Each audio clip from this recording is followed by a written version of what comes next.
A single Benjamin Franklin.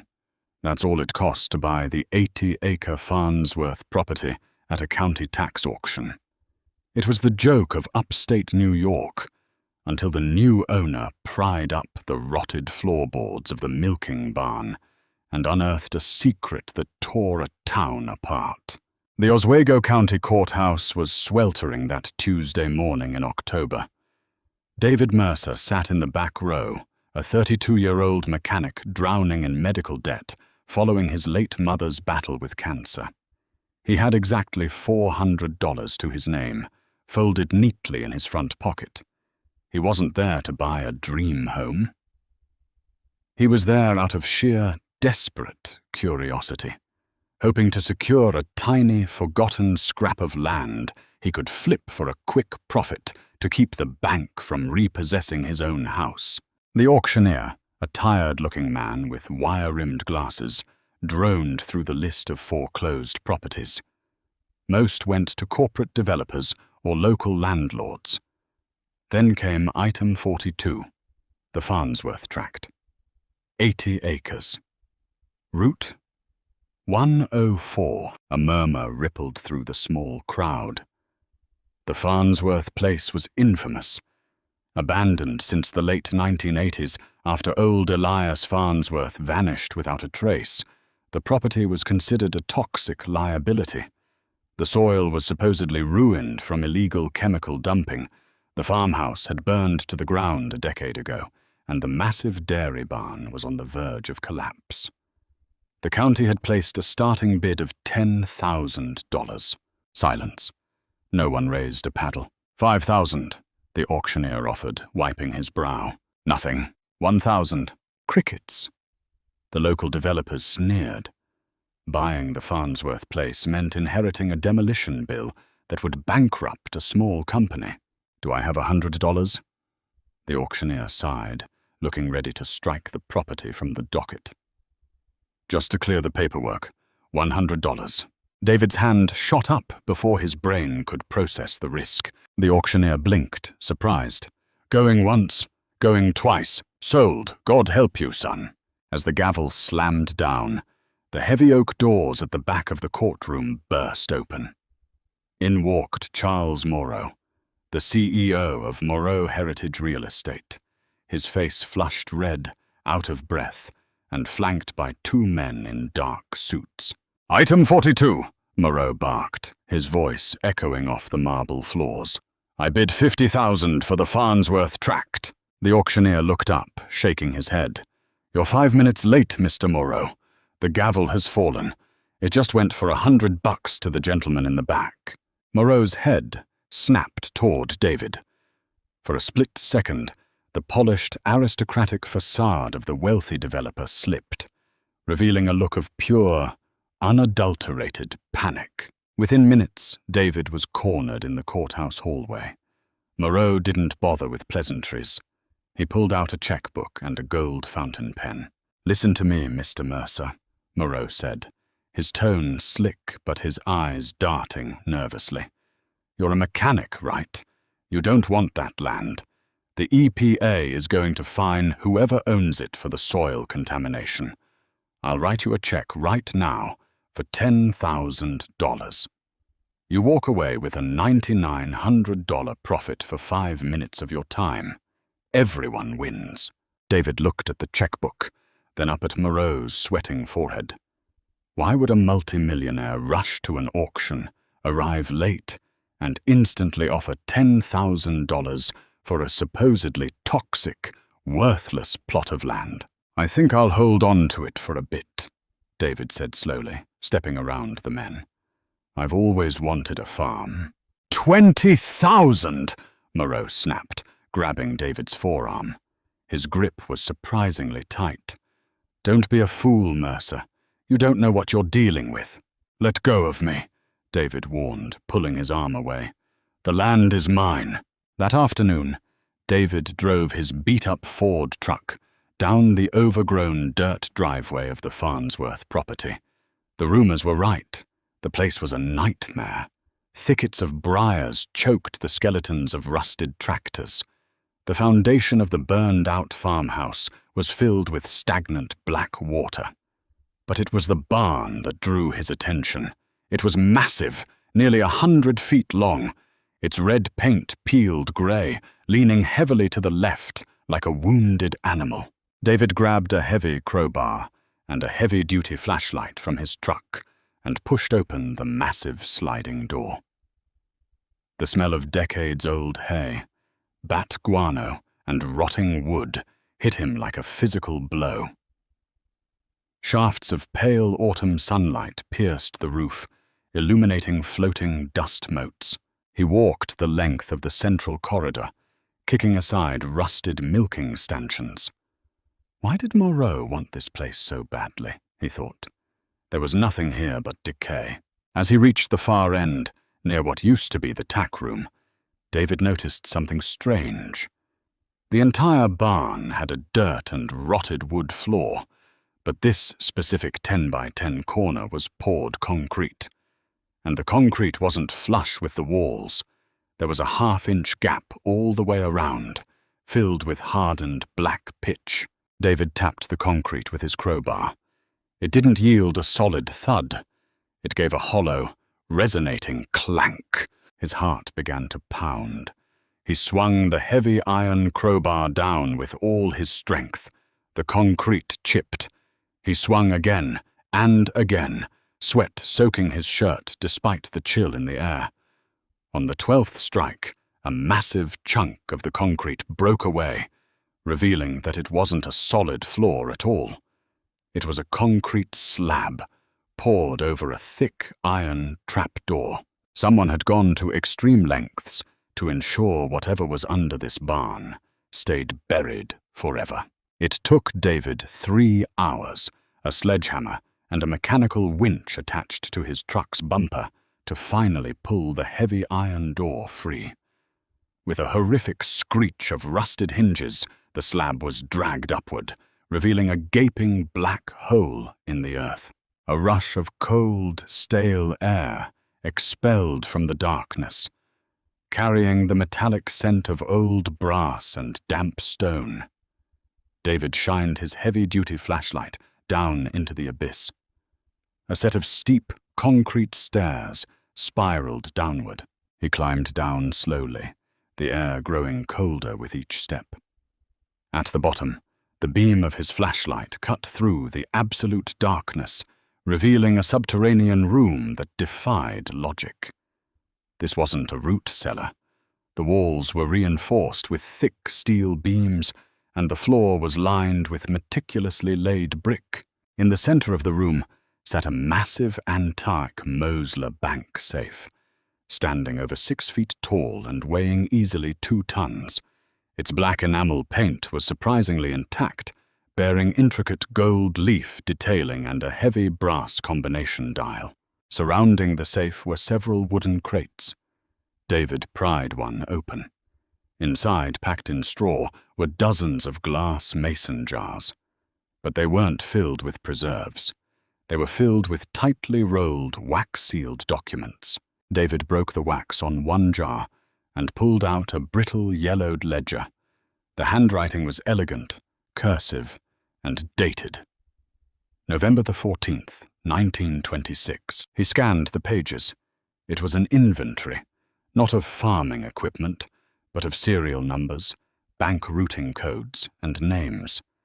Beside the numbers were massive sums of money: $50,000, $120,000, $250,000. Suddenly, a loud crack echoed from the surface above. David froze. He killed his flashlight instantly, plunging the cellar into pitch blackness. Footsteps, heavy boots stomping across the wooden floorboards of the barn above. "Spread out!" a gruff voice echoed down the shaft. "Moreau said he's out here somewhere. Find the mechanic and find what he dug up." Panic gripped David's chest. Moreau hadn't waited. He had sent muscle. David backed slowly into the darkest corner of the cellar, slipping his hand into his pocket for his phone. No signal. He was 10 feet underground in a steel-reinforced bunker. He was completely cut off. A beam of light swept across the top of the stairs. "Hey, over here!" one of the men yelled. "He opened it! The trapdoor is open!" David looked around frantically in the dark. Beside the safe, his hand brushed against something heavy and metallic. An old iron pipe, left behind from the bunker's construction. He gripped it with both hands, his knuckles turning white. Heavy boots began to descend the concrete stairs. "Hello down there," the voice called out, mocking and cruel. "Mr. Mercer, Mr. Moreau wants to have a word. Don't do anything stupid." The man reached the bottom of the stairs, shining his flashlight around. The beam swept past the safe, past the crates, and stopped dead on David.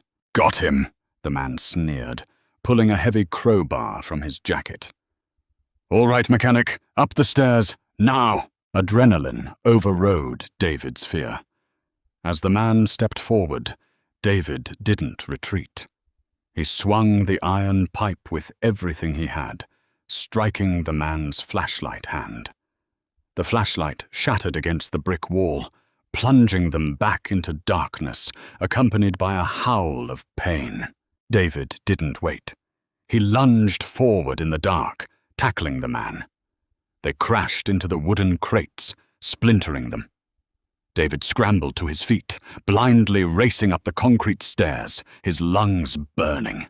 He breached the surface, bursting out of the trapdoor into the dimly lit barn. The second man was waiting. He tackled David to the dirt, pressing a heavy forearm against David's throat. "Stop moving!" the man yelled. Suddenly, the blinding flash of red and blue lights illuminated the cracks in the barn walls. The wail of a police siren pierced the night. The man on top of David froze, cursing violently. He scrambled off, dragging his injured partner up from the trapdoor, and the two of them sprinted out the back of the barn, disappearing into the dense briars, just as Deputy Miller's cruiser fishtailed up the dirt driveway. David lay in the dirt, gasping for air. He had set a silent SOS timer on his phone to message the local sheriff's dispatch before he drove out to the property, just in case Moreau tried something. It had just saved his life. An hour later, the police had secured the perimeter. Deputy Miller, a veteran officer who had known David since he was a kid, stood over the trapdoor, shaking his head. "I've lived in this county for 50 years, David," Miller said, shining his light down into the bunker.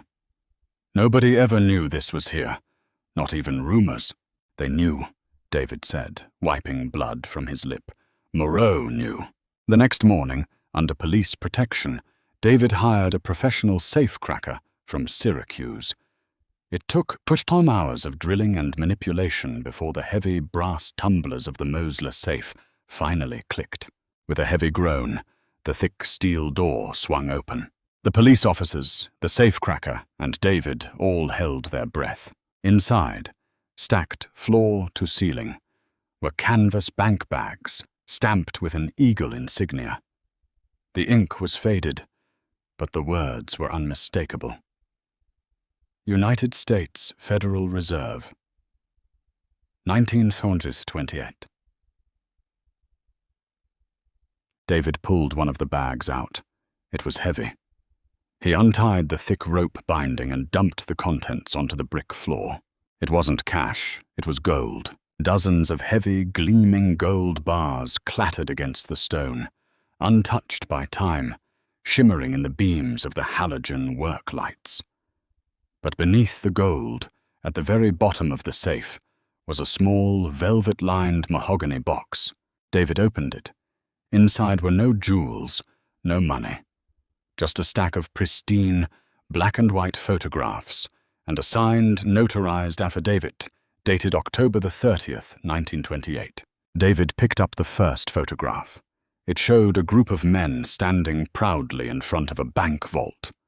David recognized Elias Farnsworth immediately, but the man standing next to him, shaking his hand, made David's blood run cold. It was a spitting image of Charles Moreau. David unfolded the affidavit. It was a detailed confession, signed by Elias Farnsworth. It chronicled the infamous 1928 Syracuse Trust heist, a robbery where $2 million in gold bullion vanished into thin air, a crime that baffled the Pinkerton Detective Agency for nearly a century. But the confession didn't just admit to the theft. It detailed exactly who masterminded the heist, who funded the operation, and who used the stolen Federal Reserve gold to build a massive, legitimate real estate empire in New York State. The signature of the mastermind was written clearly at the bottom of the page. Aidan Moreau, Charles Moreau's grandfather. David looked up from the paper, his heart hammering against his ribs. The gold in this safe was worth millions. But the piece of paper in his hands, to the Moreau family, it was worth everything. It was the proof that their entire billion-dollar legacy, their political influence, their pristine public image, was built on the greatest unsolved crime in state history. And now, David Mercer, the mechanic who bought an abandoned farm for a $100 bill, held the match that could burn the Moreau empire to the ground. Word of the federal gold didn't just leak, it exploded. By sunrise, Route 104 was impassable. News vans, treasure hunters, and amateur sleuths had descended upon the Farnsworth property, their camera lenses pressed against the temporary chain-link fence erected by the Oswego County Sheriff's Department. David Mercer hadn't slept in 48 hours. He sat in the cramped, windowless office of Sheriff Wade, nursing a stale cup of black coffee. The heavy canvas bank bags of gold bullion had been transferred to a secure armored vehicle bound for the Federal Reserve branch in New York City, but the mahogany box and its damning contents remained in a heavy evidence lockbox on the sheriff's desk. "You understand the hornet's nest you just kicked, David?" Sheriff Wade asked, his weathered face etched with deep lines of exhaustion. "Charles Moreau owns half the commercial real estate in this state. He funds the campaigns of judges, mayors, and senators. And you just found the skeleton in his family's multi-billion-dollar closet." Before David could answer, the heavy wooden door to the office swung open. In walked Gordon Reed, Charles Moreau's lead attorney, a man whose $1,000 Italian suit looked wildly out of place in the dusty rural precinct. He slapped a thick manila folder onto the sheriff's desk. "Emergency injunction, Sheriff," Reed said, his voice dripping with condescension.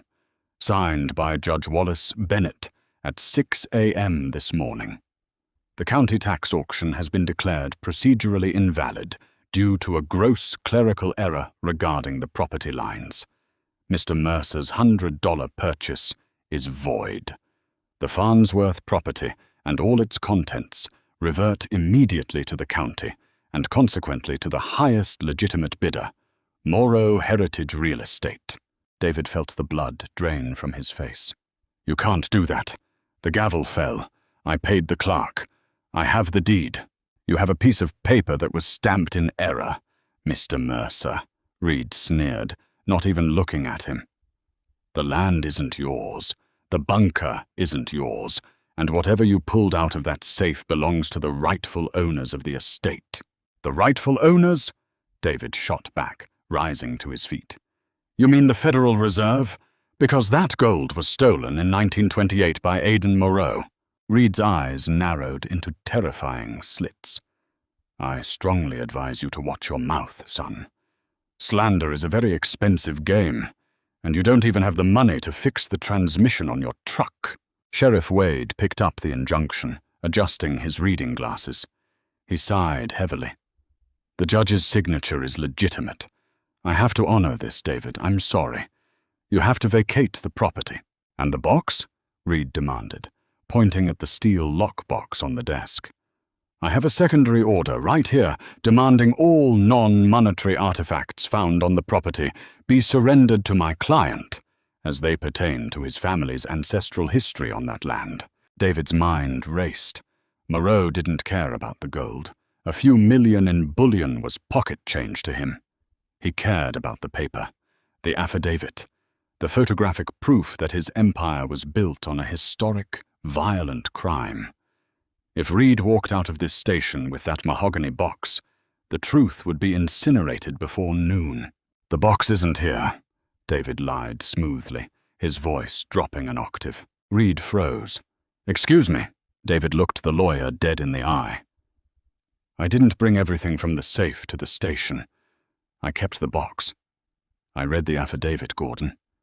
I know exactly what Aidan Moreau did, and I hid it." Sheriff Wade opened his mouth to speak, but David shot him a desperate, pleading look. Wade paused, slowly closing his mouth and leaning back in his chair. "You're playing a very dangerous game," Reed whispered, the polished veneer cracking for a second. "Hand it over, Mercer. Now." "If your client wants it," David said, stepping closer to the lawyer, "he can come ask me for it himself, face to face. No lawyers, no thugs." Reed stared at him for a long, silent moment, then snatched his briefcase. "You will regret this," he hissed, turning on his heel and storming out of the office. Once the door clicked shut, Sheriff Wade let out a long breath. "David, the box is literally sitting right here. Why did you tell him you hid it?" "Because," David said, pulling his cell phone from his pocket, "if they confiscate it through a corrupt local judge, they win. But a crime involving stolen Federal Reserve gold and interstate bank fraud from 1928 isn't a local matter." David dialed a number he had looked up while waiting in the lobby. "Who are you calling?" Sheriff Wade asked. "The only people bigger than Charles Moreau," David replied as the line connected. "Federal Bureau of Investigation, Syracuse Field Office. I need to report a $200 million federal theft." By noon, the quiet town of Oswego had become the epicenter of a massive federal operation. Special Agent Samuel Decker, a no-nonsense veteran of the FBI's Financial Crimes Division, arrived via helicopter. He didn't talk about local property injunctions or Judge Bennett's rulings. $2 million in gold in 1928, Agent Decker explained, pacing the floor of the precinct. "Adjusted for inflation and the current market price of gold, you just handed the federal government back roughly $200 million. But this affidavit, this is the real prize." Decker carefully examined the brittle, yellowed paper in the mahogany box. "The Moreau Empire is heavily leveraged. They rely on federal contracts, government subsidies, and a pristine public image. If we can prove their foundational capital was stolen from the U.S. government, the RICO Act allows us to seize their assets. All of them." "Can you arrest him?" David asked. "Not just for what his grandfather did," Decker admitted. "You can't inherit a crime. We need to tie Charles Moreau directly to an ongoing criminal conspiracy to cover it up, or prove he actively ordered the assault on you to suppress federal evidence." David looked at the map of the county on the wall. He thought about the medical debt that had nearly crushed him. He thought about the local businesses Moreau had bullied into bankruptcy over the decades. "I told his lawyer I hid the evidence," David said slowly. "Moreau will do anything to get it. He'll buy it, he'll steal it, or he'll have me killed for it." Agent Decker stopped pacing and looked at David, a slow smile spreading across his face. "Are you offering to wear a wire, Mr. Mercer?" "I want my farm back," David said firmly, "and I want that man to pay for what he's done to this town."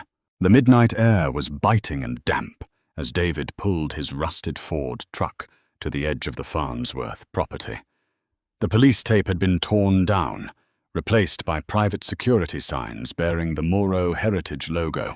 David stepped out of the truck, carrying a heavy canvas duffel bag.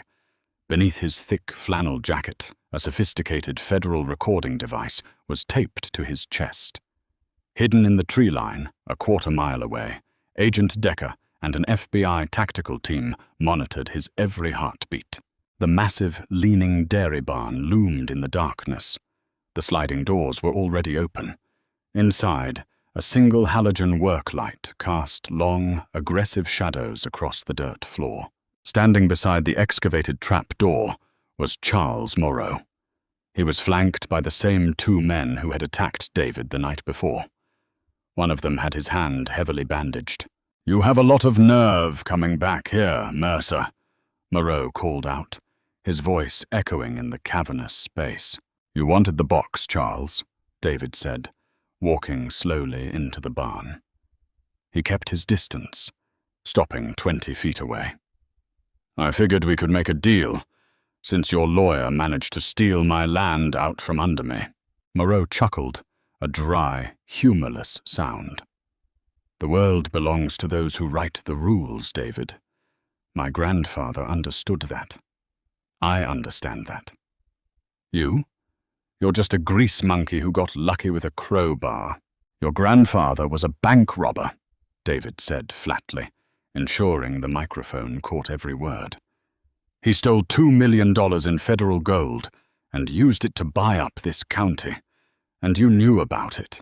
"Of course I knew about it," Moreau snapped, stepping forward, his eyes burning with arrogance. "Why do you think I've been trying to buy this toxic wasteland for a decade? Elias Farnsworth was a paranoid fool. When he realized the Pinkertons were never going to stop looking for the gold, he buried it here and hid the ledger. He vanished, and the state locked the property in probate hell. I couldn't touch it until yesterday's auction." "So you sent your men to assault me," David pressed, hoping to secure the final piece of the federal puzzle.